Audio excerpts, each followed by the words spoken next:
Hi guys, welcome to my channel. Thank you for tuning in. My name is Iife. Have you had the unpredictable hit you unexpectedly and you were like, wow, I didn't see this coming? Has that ever happened to you? Well, it has happened to me many times. What did you do? And what did I do? For me, it has happened in my life, in my experience. And I say to myself, I found myself saying, I didn't see this coming. How did I get to be in this position? I never saw it coming.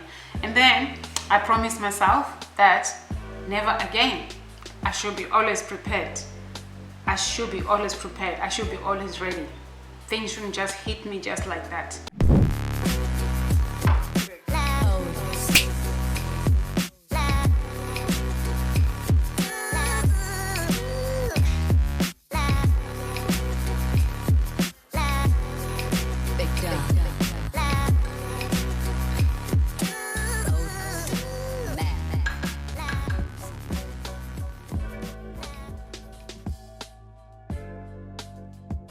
I'll take you back a couple of years back. Just after I graduated, I was working, like working with an agency, really, working with an agency, like a contract job. And then while I was there, I was doing quite well. My contract ended. I got another one straight away. But then the unpredictable hit me. I got unwell and I was in the hospital. Then, when you work with an agency, no job, no income. So that was the end of that job.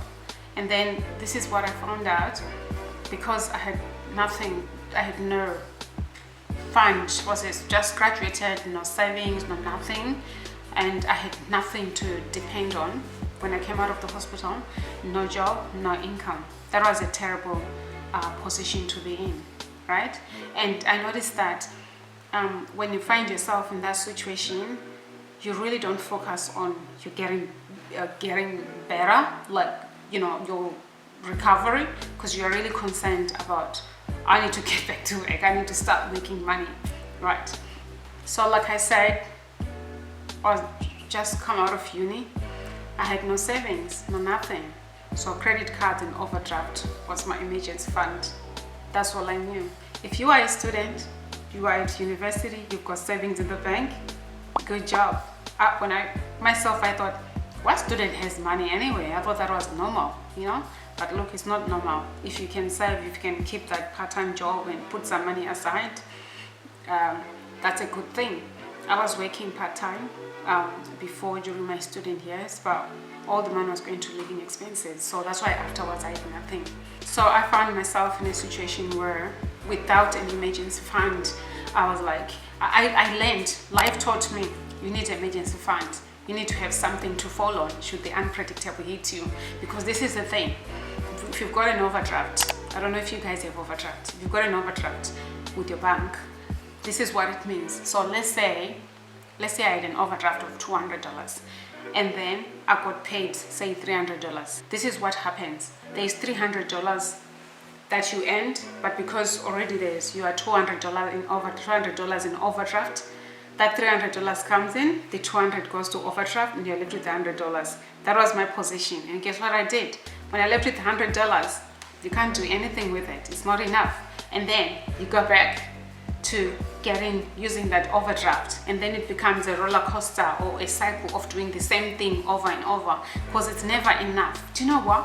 When you get paid and you've got an overdraft, you feel cheated, because the other money, if your account is overdrawn, it just goes in there, then you are left with nothing. Like you're always starting and never catching up every time. That was my position.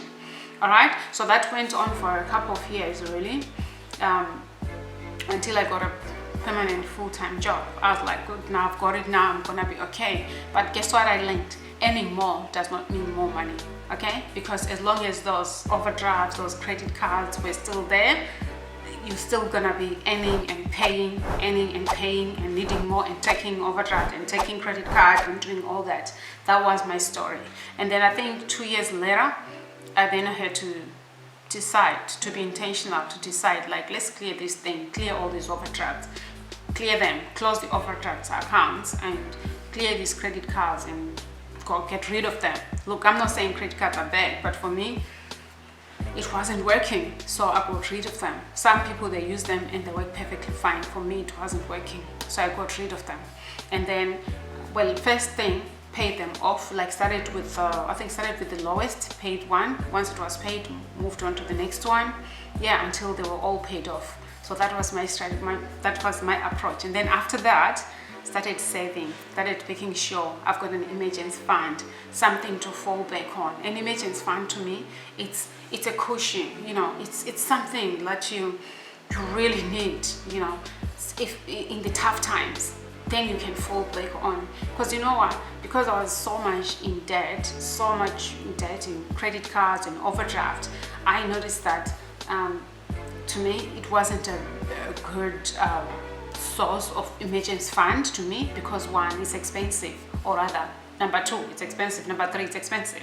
The main reason it's expensive, because as long as you are owing, it keeps on growing, it keeps on growing. But if you've got your emergency fund, it doesn't grow. I mean, like, okay, you can have it in a savings account, well, ideally with good market conditions, I mean, if the economy is okay, you can be getting a little bit interest in there, yeah, you know. But the main reason for having an emergency fund is not really for it to grow, it's for you to have a buffer, something to fall back on. And recently I was talking to my sister and she said to me, you know what, I thought you loved overdrafts. I'm like, girl, I didn't love overdrafts. I had no choice. That was my way of life, you know, that's what I was relying on. So yeah, I think that's that time when the unpredictable hit and I had to rely on overdrafts and credit cards. It really taught me a lesson that there should be another way. And then I started doing the emergency fund. And you know what?